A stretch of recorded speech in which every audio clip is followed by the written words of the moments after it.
application before that and you don't know whether you want to go for Dart or not. So here are some of the code types that you may want to work on. Like here, how to create a simple Dart class. Like if you are a Java developer, you know how to create a class like public class name and then the arguments, and inside that there will be a constructor, variables, and the member functions. But in the Java, in the Dartpad, you can use the Dartpad for online application. If anyone wants to open, they can use this Dartpad. I'm pasting the link on the description. So basically, this is a Dartpad, an online way to learn Java, Dart, test Dart languages. So as you can see, here I have a main function where I use the for loop here, which is basically the same like C or C++, or you can say JavaScript. Anyone knows how what is this dollar and curly braces? Anyone from JavaScript developer?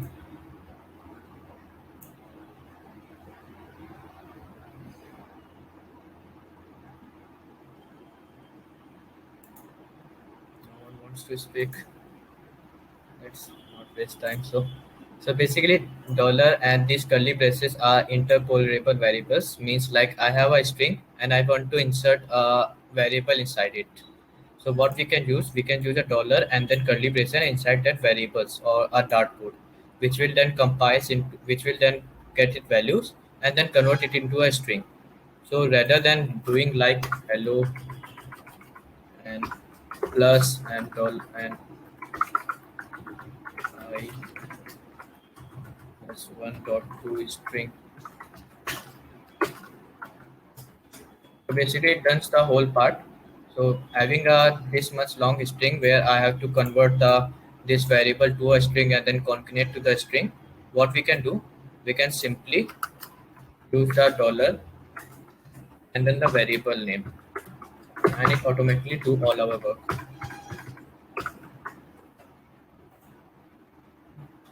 So this is basically a Dart. Like I have to make a class. This is a class definition for the bicycle where I have a cadence and speed and gear. Like, and this is the way for this is a big way and this is the small way for having a constructor in our class. Like if you are Java developer, let's say you want to create a bicycle.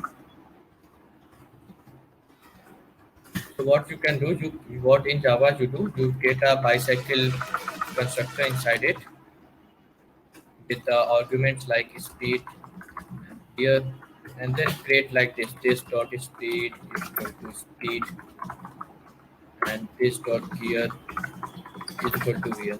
This is the long way. You can also do like this on the Dart. But the easy way is to have remove this function, remove the curly braces, and use inside it like this dot speed and this dot gear. So basically, it all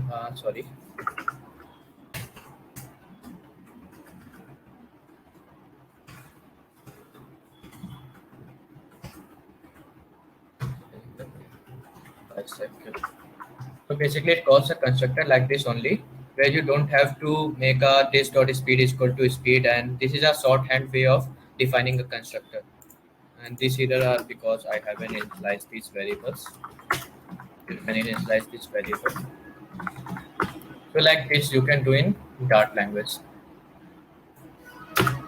This is basically a class introduction for Dart. And next part is like optional parameters. Like, do you know anyone knows Java overloading? Means sorry, function overloading or class overloading in Java.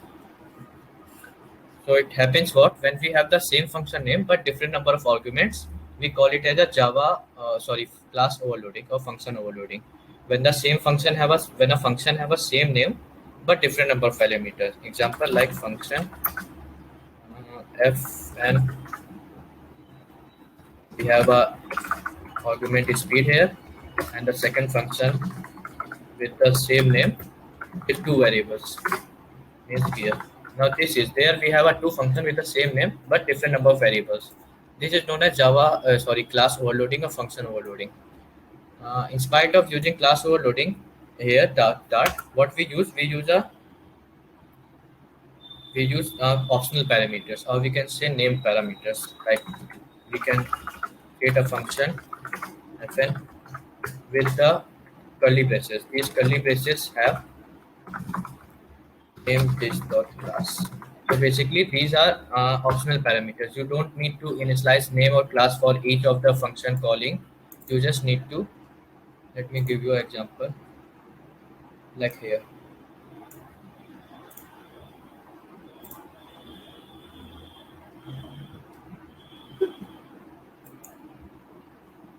So here you can see we have a class rectangle. We have which have a width, height, and origin. This point class is already present in our math class, so we don't have to make a point class for having a two-dimensional point. We can easily inherit, or we can easily import it from the Dart math class. So we have a three functions here: width, height, and origin. Now inside a constructor, this dot width. Let's start with origin. This dot width. This dot height. So basically, we initialize three variables inside our constructor. So we said that this origin is equal to origin. We set the origin value here, and we set the width value here and the height value here. Let's call this function, class. Make an object for this class. New rectangle.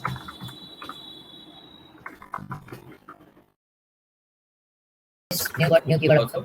In that 2.5 we don't require new, but if you want, you can use that.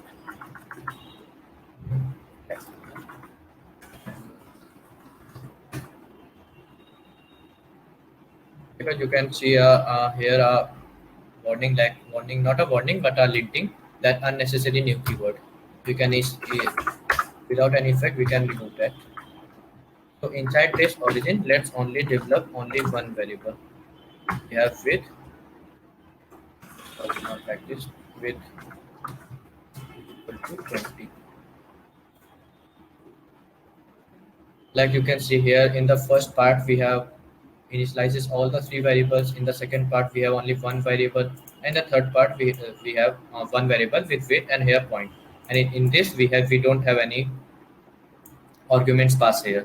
So you can see, without having a overloading, we can use the same class with any number of arguments. This is the main benefit, or we can say one of the feature of Dart, where we don't have to use object overloading. We can simply create an optional parameters here, which then takes values, and we can also pass the default value here if you don't want to have a value. So means if width is not present, then the width is already taken as 50, but if width is present, then the width is set to 20. Anyone having doubt in this functional overloading? Their mics are disabled, so if you could please enable their mic, because they are not presenting. No, presenter mode is on, I think, for everyone. Does anyone have problem in unmuting their mic? Hello, Asma. Yeah, Digvijay. Yeah, so I want to know that attendees do not have access to unmute themselves. Only we can make them presenter, and only then they can unmute themselves. Okay. So like, while yeah, I can do that. Okay, that will be very. Yeah, so if anyone has doubts, they can put their doubts in chat section, and we will provide them with their presenter access, and then sounds good.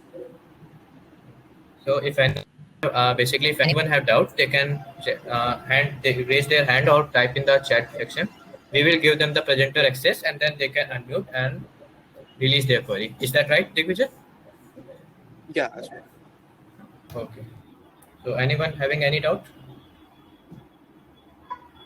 No, sir. Okay. So this was the same. We can create a factory. We can create an interface, and you can all go for this. This part I would like to create one introduction. What is functional programming? So functional programming is the feature I think Java don't support it, or was added, I think, in the JDK 8 release. So functional programming is like having a variable with a function. Means you can assign a function to a variable. You can pass a function to a variable. You can deconstruct the functions. You can do anything like just you do with a normal variable. Means apart from along with int, bool, and different methods, you can have function also as a arguments.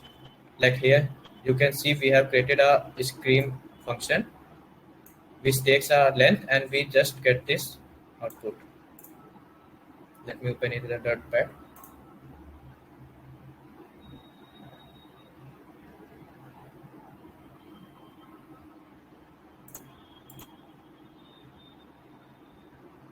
So yeah, you can take here we have a values, and for each values we are having a function which is known as scream, and it prints the number of a, and then we have an interpolable sign which indicates that this small one a have to be repeated along with the size of length. This length value is coming from these values, which is then passed from the for variable one by one. We then pass this one value to this length function argument, and then we print a number of a's according to this length variable. Like if we want to change the values 1, 2, 3, 5, 4, 6, so our a's will be different in our last part. You can see this is basically a functional programming. You have other features like you can map the scream function. Means you have a stream function, you pass that stream function to a map function. Means you have function. This is function programming, and then with the function returning the values, you then again pass it to a function which is a print function for printing the value that is written from this part, value.map screen. So if let me give you a introduction. Okay. Instead of that line, we can create a simple values. We have map each function. Means this map function what do this map function, you can say there it takes the current element on the iterable and then it pass it to the function that we pass it here. Means and then it then pass that value to a function, and with the value that is returned for each values, mean this will return again an array, and for each array part we then print it with a print statement. So here you can also take print was also a function, for each was also a function. So we were passing function to a function. This is somewhat known as functional programming. So I think this was enough for the introduction parts. Let's go with Flutter. You can install Flutter in your system with let me give you an introduction for that, how you can install. Like basically I think most of you will be using Windows, so I will go for the first Windows only. You can install the Flutter stable this file here, and then you can extract it to your C drive. After that, extracting the folder, means not C drive, any drive that you want. After that, extracting to your folder, what you can do, you can create a edit path variable. If you don't know what is path variable, while you were creating or installing your setup, ask us, we will try to help you solve it out.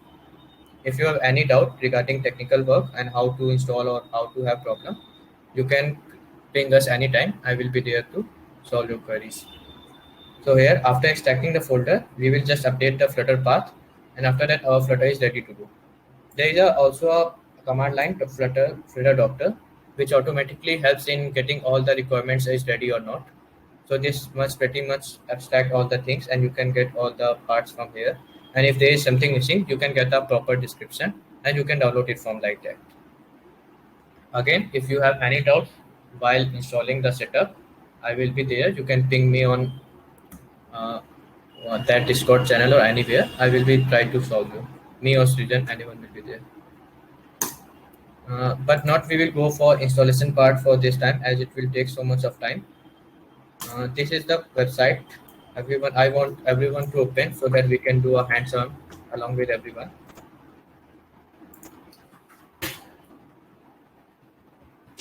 Open the link and then register yourself to this Flutter platform, and then we will continue. If anyone having doubt in this also, they can raise your query here. I pasted the link in the chat section.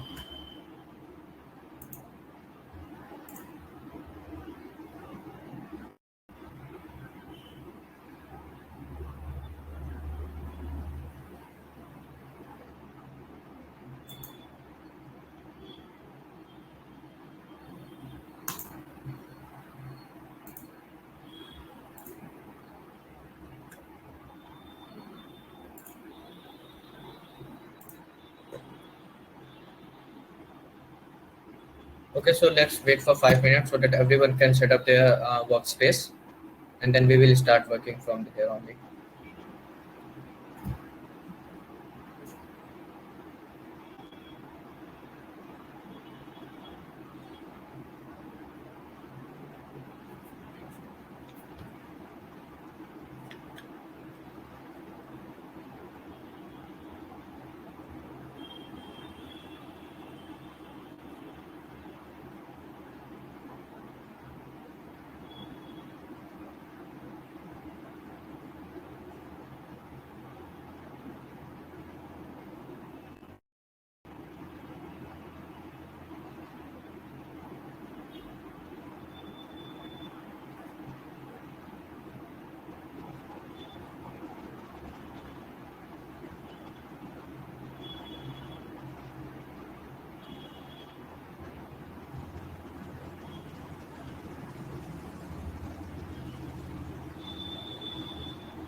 So anyone able to set up their project, this screen?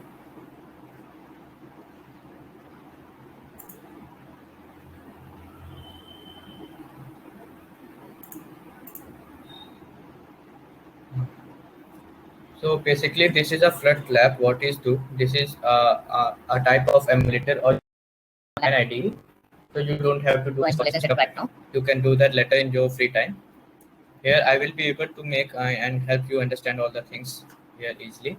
So I'll opt out for this. But you can use the VS Code or Android Studio, whichever you suit. And after the installation, you can try on that also. This is basically I've used for having a online and hassle-free ID, and where you don't have to install anything. Just create an account here, and then we will create a. So if everyone is ready, let's click on this project.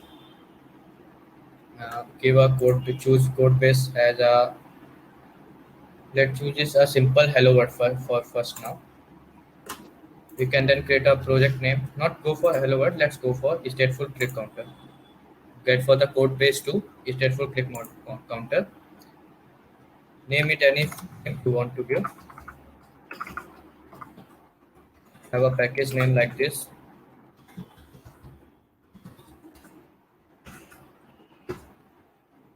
So in the code base, choose the stateful code click counter, give any project name, and in the package name, give any name. But go for this this semantic com dot your name and then the project name. And don't click on this null safe. We will come out to that later. Make this uncheck only. So after that, click on create button. If anyone has doubt or anyone left behind, raise a query in the chat section. We will stop. So you can see where here I have created I got a new project created. Click on this project.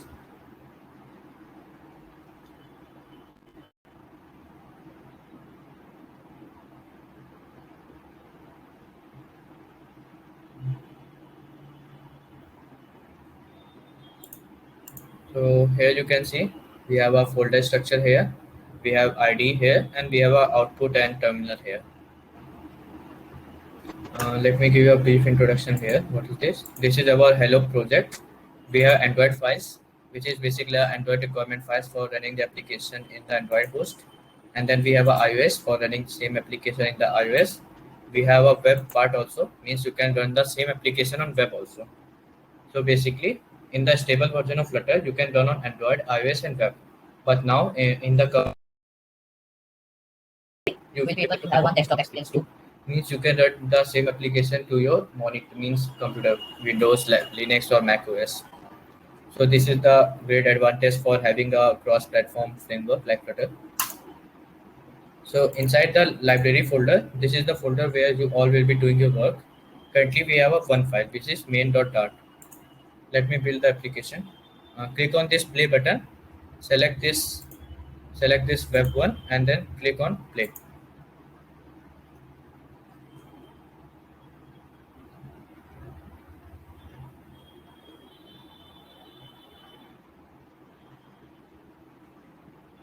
Yeah, as said by Digvision, we are having one only. So if you want, please call your friend to join in if they want to learn. This is the opportunity for you only, so that you can learn and have a way or the Flutter new technologies like this.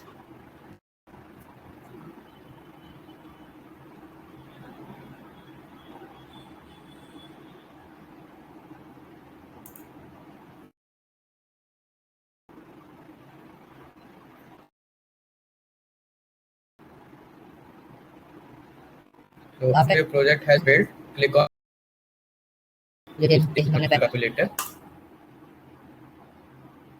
You will be presented at a screen like this. Let it wait to open.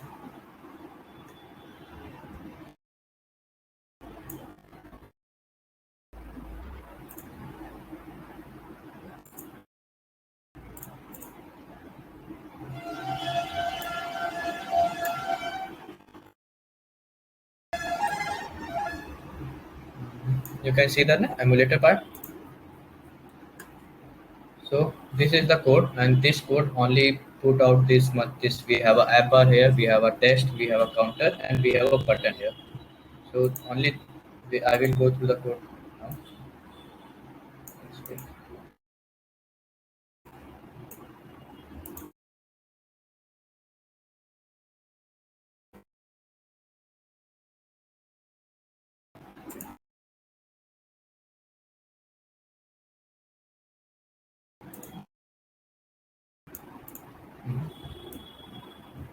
So let me go through the code once. So in the top we have a material package which we have imported from the Flutter package. And this function basically basically provide the functions like run app, stateless widget, and stateful widget. We will come to stateless and stateful widget in a minute. But let's go, like if we comment out this function, we will get errors like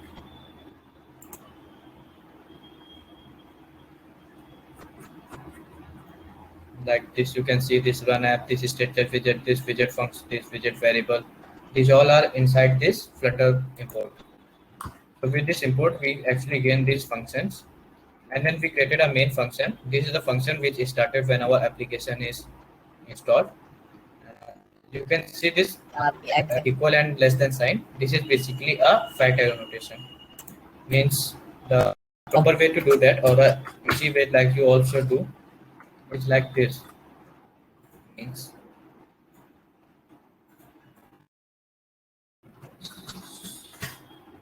so this is the way like you do in normal programming in Java or Swift, I don't know. But with the fat arrow notation, when you have only one line of code inside the function, you can use the fat arrow notation like this. So basically, when you have a one line of code, you can use this type of arrow notation.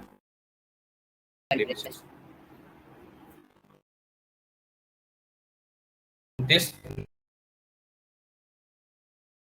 thing about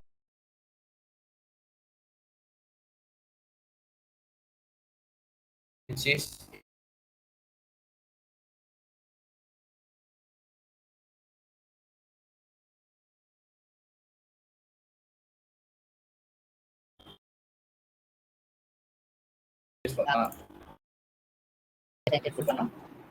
so inside the state.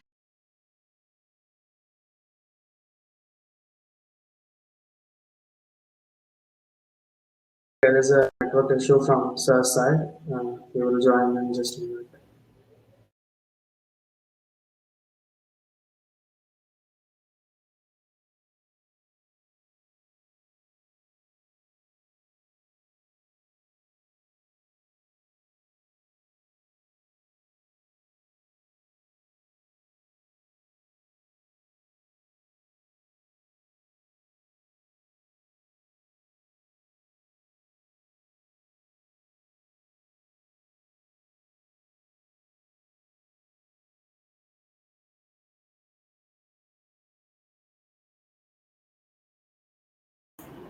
Hello, am I audible?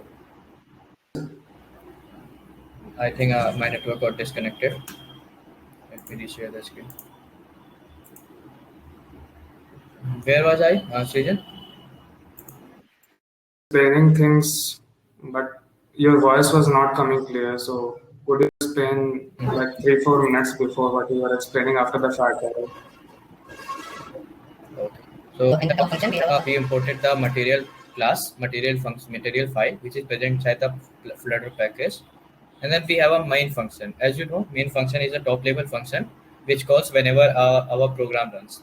So same here, we have a main function. Whenever our application loads, this function is called. So inside this function, we have a done app function which calls our class my app. So inside the my app, which basically inherits the stateless widget, we have a function which is overriding the build function present inside the stateless widget and returning a material app here. So material app is basically a way of we can say we are building an application. By this data, we can say to that like, hey, I'm building an application. So give me the important things that it will be required. So inside the material app, you can get the title, you can create a title and then create a theme function, which basically is where you can set your colors and type of style, font size, etc. And then inside the home, we have a my home page. Currently, we don't have any screen. Means we said that we have an application, but with this home only, I'm saying that this is our home page. Means this home page is not built currently. With this home only, we will be building our home page. So inside that home page, I'm passing an argument title, and with the home page constructor here, and I'm building a. Let me go through this once later on. Let me come through here only inside the build function again. So we have a scaffold. Scaffold inside we have an app bar. You can see here, and then we have a body where you can see a center, and then we have a text here. So like, let me show you the speed of letter. Like let's say I don't like this blue color. I can change it to the red and then click on this. You can see now fire button, bold button. When you click on this, in a second, our color gets changed. You can see that our whole application current color is changed by just changing a one line of code, and it's so fast that it don't get any time consumed. Like again, you can do that. Our color got changed. So with just changing a color variable here, and when I click on hot reload, our screen is rebuilded, and we don't have to build the screen from the starting. Means we don't have to compile it again and then to run it again. It's already compiled, and we just change the function from where it changes our color. So basically, this application is what when we click on this plus button, our variable this value gets changed. Like when we click on plus, our value is getting changed by like this. So let's go for UI part only first, then we will move to the logic. So we are inside this home page, means this was the function which was saying that this is our application. Now this my home page is one of the page that will be present in our application. Right now our application is a single page, so we have only one class. Let's say you have 3 or 4 more pages, then you will have 3 or more classes regarding each class for each screen. So inside the scaffold is a way of architecturing means scaffold because the app bar about it and also some floating action button. Like if you are using any other platform, let's say React Native, you have to create this app bar from the scratch. But with this app bar function, which is already present in our this file, we can pretty much abstract out all the work by changing the title. We are having the title here, and this title is coming from here. You can see Flutter demo clicker. Let me change it to small something.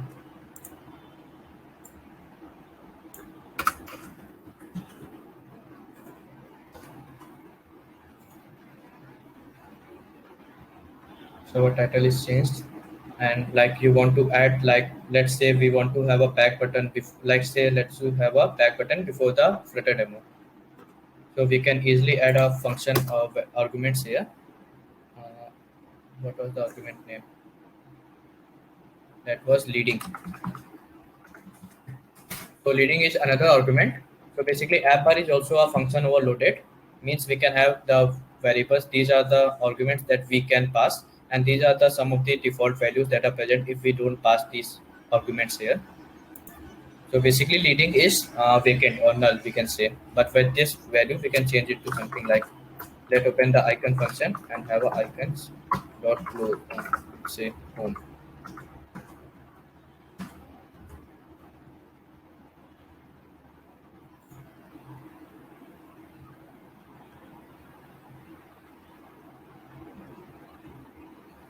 I click on the web emulator part. Sorry for that. Just a minute.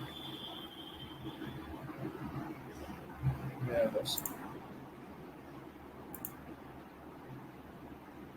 So you can say we easily got a home button without doing any much of the coding, which basically this was all pre-written in the app bar function. We just have to use that variable. We can go for any other class also. These are the some icon library. You can check it here.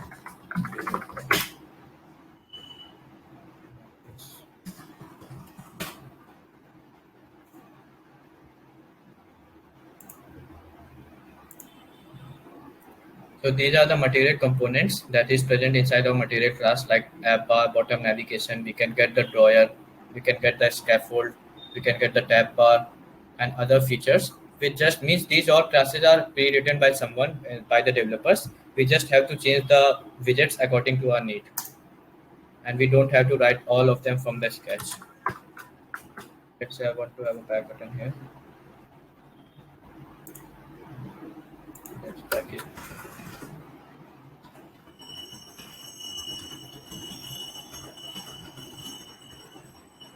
You can wait for autocomplete also. It will automatically tells you how many icons are present here. Like you can see, I want to use this icon, let's say.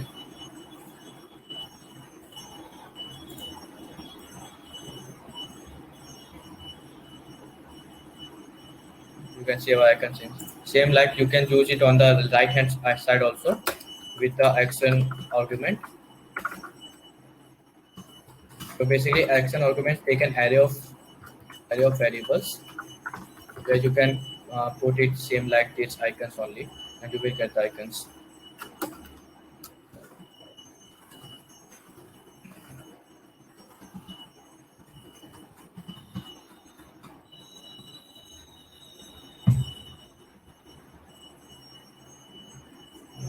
It's hidden inside the debug panel. Let me give it a padding here. We have a function of class. You can see a size box which can use to give a padding along with the height or width. Like let's say give it a padding of 50 so you can see it clearly.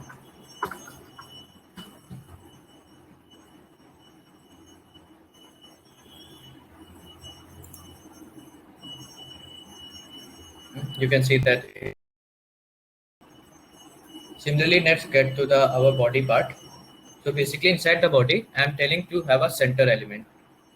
Means I'm saying that everything that's come inside this parent widget, that should be a center align. And this center align is not this vertical one, this horizontal one. I'm not currently declaring any vertical alignment. I'm declaring only horizontal alignment. So with this center column or center tag, we are having a center alignment to the horizontally. And inside this center column, center widget, I'm having a child, which is a column. If you are from the web developer, you know that flex across the screen and then columns. Same is here. We have rows and column for developing. Like if you want to have a widgets like top to down, then we use column, and if we want to have widgets like left to right, then we use row. So inside that column, now I am saying to have it vertically center. Like if we send it to start, now our code will start from the means our this line will be shifted to the up. You can see it's moved to the up. Same you can use the end.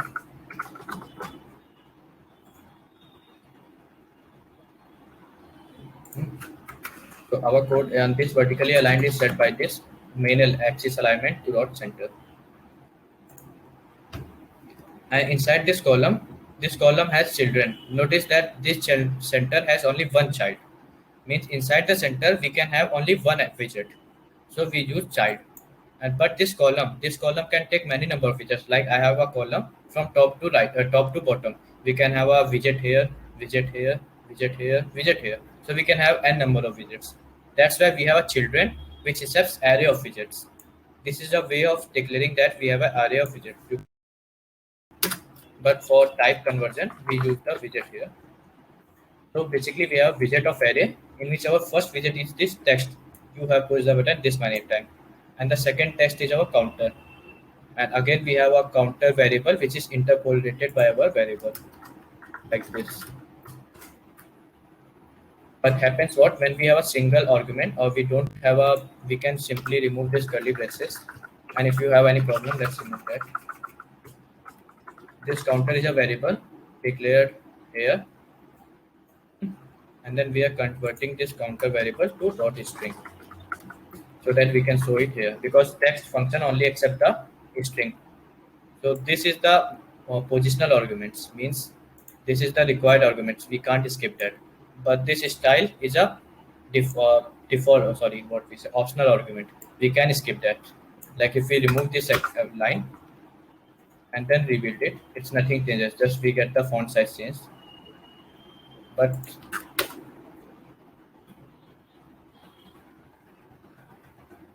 if we remove this line, then it will give me an error. Like you can see, text cannot be empty. This function should have a child component, which is basically a text string, you can say. And then we have at the bottom we have a action button, floating action button. This is again in our So we don't have to do it again and writing from this catch.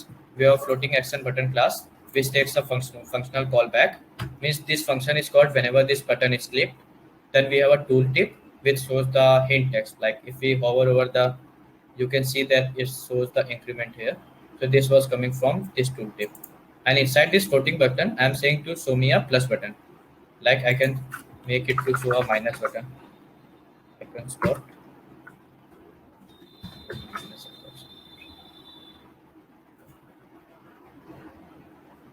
Minus is not here. Right.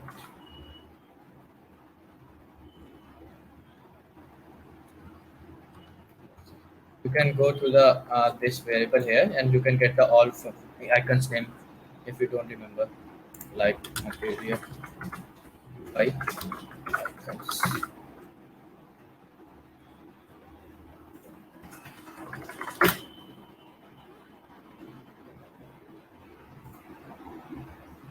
This is the material.io, which basically this was the design which is based on Flutter. So with all the components that you can see here, you can find all the components in your Flutter. Like let's say I want to have icons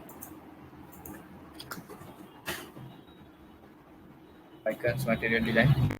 Icons are pre in our Flutter directory.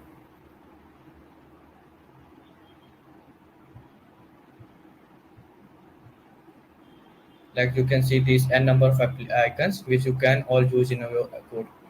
Like let's search for icon. Like this name was removed. So what we can do, we can com is name that was removed, and then we can use it here. Icons dot remove.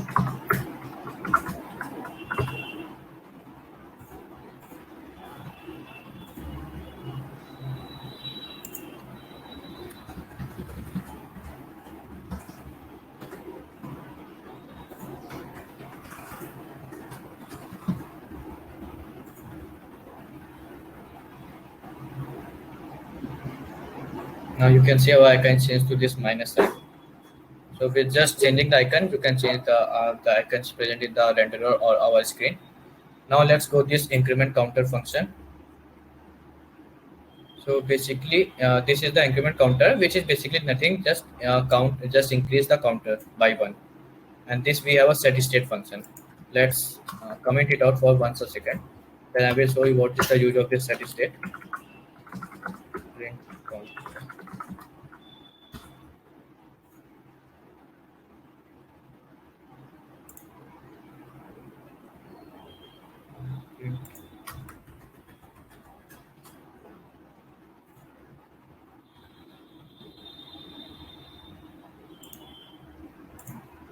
Like if you click on this button, you can see that our notice in the terminal our variable is getting incremented, but it's not showing here. Can anyone guess why? Like you can see our variable is changing here in the terminal, but it's not rendering in our screen. So basically, if you are a JavaScript developer or web developer, there is a hook used as use state, hmm, which help in rendering the value. Like what we do in this function, we are just incrementing the value, but we are not instructing our screen to rebuild this function. Like I'm getting my value increased, but it's not get noticed by this our application. This is changing internally. So this is what set state function do. Set state function basically calls our widget build again to build the screen again whenever this function value changes. Like you can see in the comment also, this call to set state tells the Flutter framework that something has changed in the state, which causes it to rerun the build method below so that the display can reflect the updated values.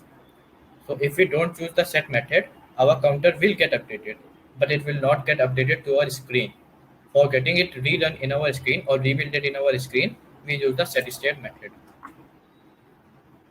Anyone have doubt till now?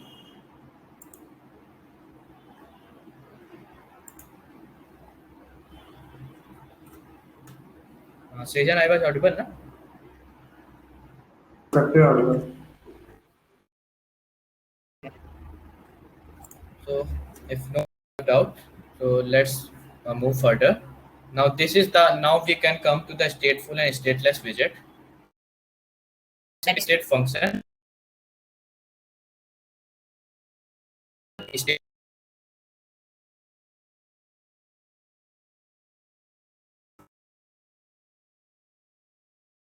Your voice is cracking. Sir, widget. excuse me, sir.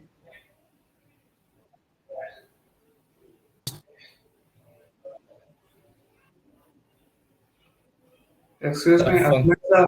Asmit sir.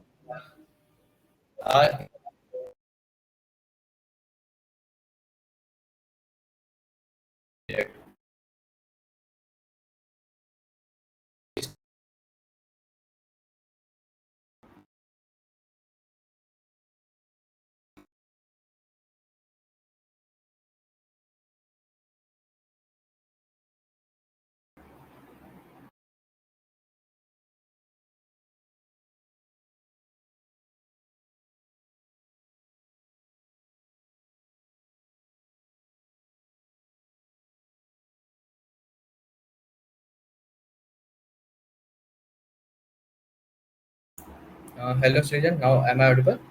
Yes, sir. Now, Actually, it's raining outside and we have a network issue.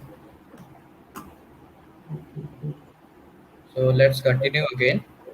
We yes. have two types of widget inside our Flutter. One is stateless widget and one is stateful widget. Now this stateless widget don't have a set state function. Sir, Means you your can't. screen has not been shared. Could you please share? Sorry for that. It is visible now? Yes, sir. It's now visible. So we have two types of widgets: stateless widget and stateful widget. The stateless widget don't have set state function, but stateful widget have set state function. Means the stateful widget maintain a state of all the variables that are present inside this class. Like we have a variable counter, so we are maintaining the state of this counter, and whenever the counter value changes, it again with the set state function we can re-render the screen. But in the stateless widget we can't do that. We don't track any variable, and we don't screen gets not changed according to it. So this stateful widget have to help us to have a state of your application. Like in the comment also, let me go through here. The widget in the home page of your application, it is a stateful, meaning that it has a state object, and this object that contains fields the object affect that how it looks. Here is our state object, and it's currently tracking our counter variable. So whenever our counter variable changes and we have a set state function, it reruns this build method. So whenever our value changes, this build method is called again. I hope I was able to make you understand, but it's not. It will come to you when you started coding. So like let's say now we want to minus our code, means our counter to be move in a minus way. Like now you can see our terminal also showing that our variable is also showing the minus sign, and it's also getting rerun on our screen. So with this set state function, I'm calling this build function again and again whenever this value gets changes. So this is the benefit of having a stateful widget. And if you don't know or get any confusion by when to use stateless and stateful, you can always use stateful widget, and you can have always stateful. But that will obviously have some cons, like that will slow your application speed. So whenever you don't have to maintain a state, go for a stateless widget. But whenever you have a value that gets changes whenever user interaction, go for a stateful widget. So this was all for this application. Let me repeat it again once again. We have imported our Flutter package here. We are having a main function which is calling our run app to run our application in our mobile with a my app class. This myApp class extends the stateless widget, meaning that it don't have to maintain any state, just to build a screen. So then we are overriding the build method which are present in the stateless widget. Overriding means that I have to change the configuration of build method that is already present in stateless widget. This is function overriding or class overriding. Those who are Java developers, they can understand. Means this build function is already present in our stateless widget, but it's empty or maybe doing some other code. So we are saying that don't do that code, do this code that I'm writing here. So we have a build function here which is taking a material app and having a title. This title appears that when you have that recent application, that the small icon shows this title. Then we have a theme here which defines our color. You can go for any color from here. You can also use hexadecimal. And then we have a home page which are titled Flutter Demo. This Flutter Demo is shown here. Inside this home page, now this is a stateful widget, meaning it will have a state here. Now we are having a constructor here, which is basically taking this title value. Inside the curly braces means it's a default parameter. Additional parameters means if we don't pass the title, then our app will also work.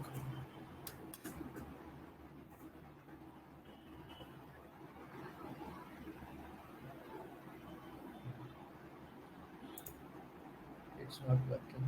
Let's remove it for now.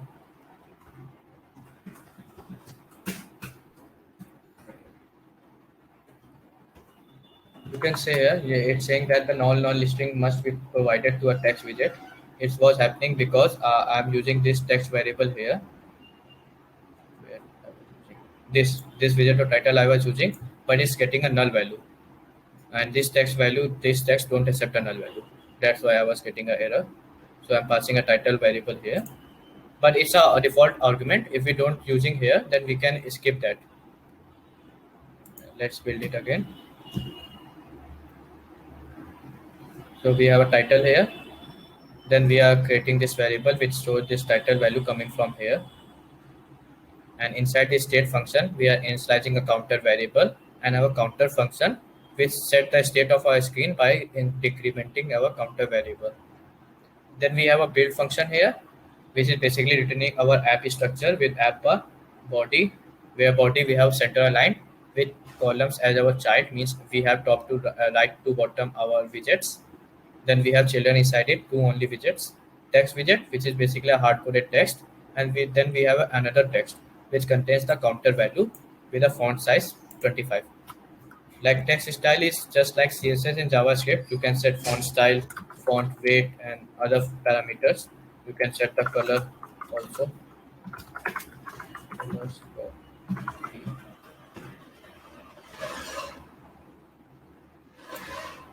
So basically you can use the CSS here, just like CSS here. You can notice that our color changes to green here. And then we have a floating action button. We have an increment count, which is calling an increment counter whenever our button is clicked. And then we have a tooltip, and then we have an icon. So basically this much is doing our code. So now anyone have any doubt?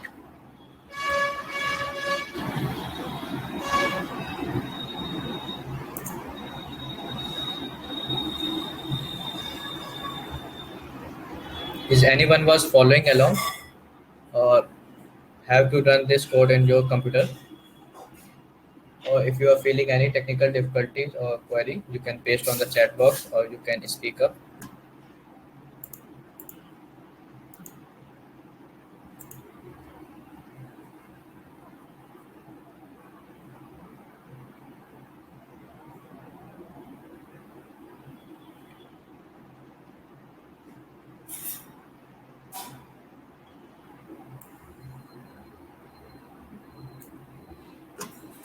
Okay, so if no one have any doubt, let's move further.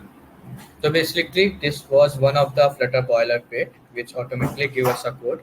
You can create a code from the scratch, means you don't need to use a boilerplate. You can get all the code by your hand, and you can get many templates here. Like let's say, go for any other template.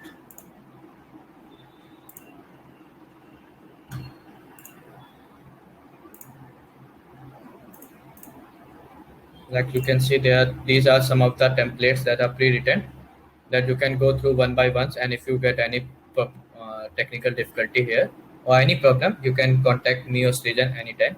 I will try to help you out. So basically, this was the click counter I was showing you. Now you can see the navigation also. Let's go for this navigation part now. I will give you a quick introduction, not too deep.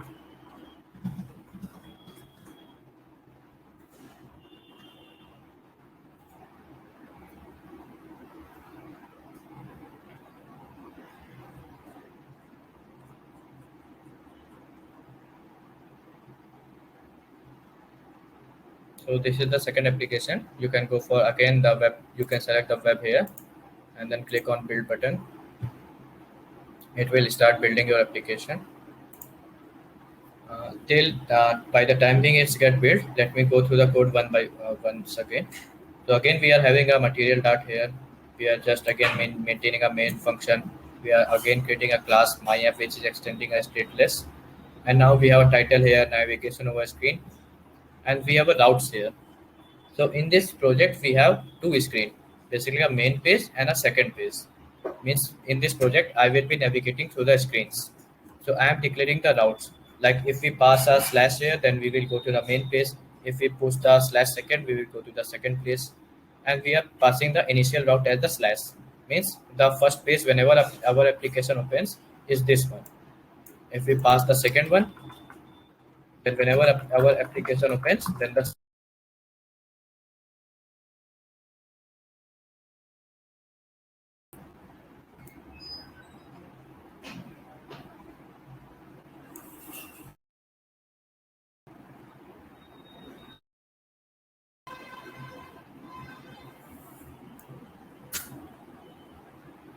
So as we have a two screen, so basically we will have a minimum of two number of classes. One is main page and the second is second page. Now these both are stateless widget because we are not maintaining any counter or variable here which can change according to the screen. So we are using the stateless widget here. Let's wait for it to build. Classes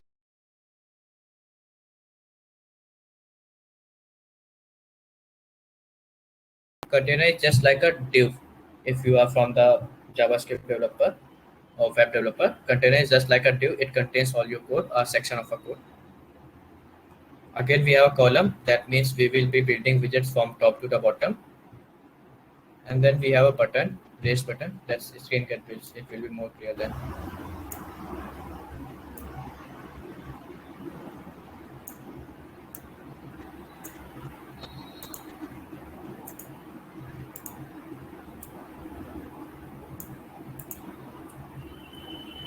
So you can see that we have a app bar in the top with the title navigation over screen. Then we have a container. Container is basically a div tag. And then we have column. Column stating that we will have a top to bottom widgets. Let's say I want to have a widgets like left to right. Then we can simply change it to a row. Like check. And now you can see our two buttons will be aligned in the same line. You can see that our button is aligned in the same line. So let's move it to the again. Let's move it to the column again. So let me show you some extra features of a column and row. Like currently, it's taking the minimum space, or it's currently you can say one by one. There is no space between them. You can use the functions like main axis alignment.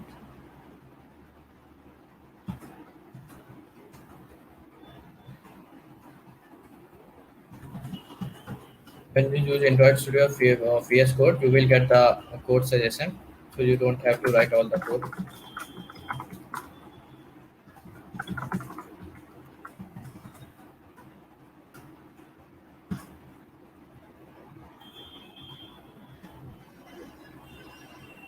Now again, our button is, you can say, one by one.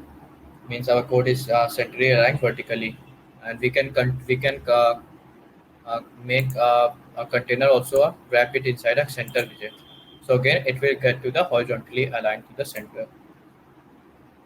So what I have done, I have wrapped the container inside another container which is a centrally aligned. Now our two buttons are centrally aligned, both vertically and horizontally. So inside this column, we have a raise button which says that navigation using routes, and the second button is say navigation using the push method. So basically, you can do navigation in Flutter in two types. Navigating using routes, these routes you have defined above. But if you don't define these routes, or you don't want to use this method, you can use the navigator. Let me show you here. This one.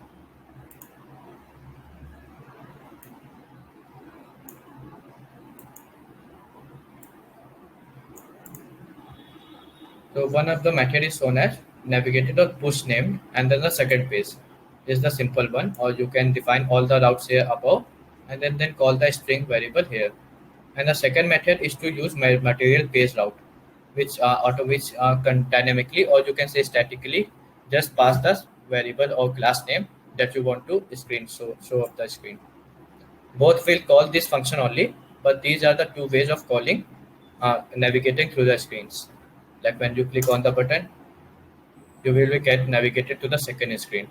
Now let's say I want to go back to the screen. Notice that without any feature, I already get the back button here.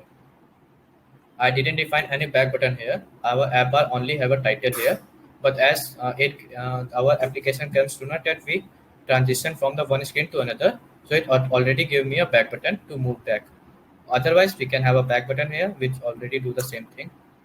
Like you can see in the second page, we have a raise button here with navigator.pop and the context. If you know the stack is a data structure where the content is pushed from the top to bottom, or it follows the last in first out. So basically it does the same thing. Whatever it gets the push at the last time, it pops the last element from it. So in the last time, we push this second screen to the stack, and with the navigator.pop, it basically removes out the second screen, and we just navigated it back to the first screen. So basically it was the navigation. I think that was pretty much over in our PPT.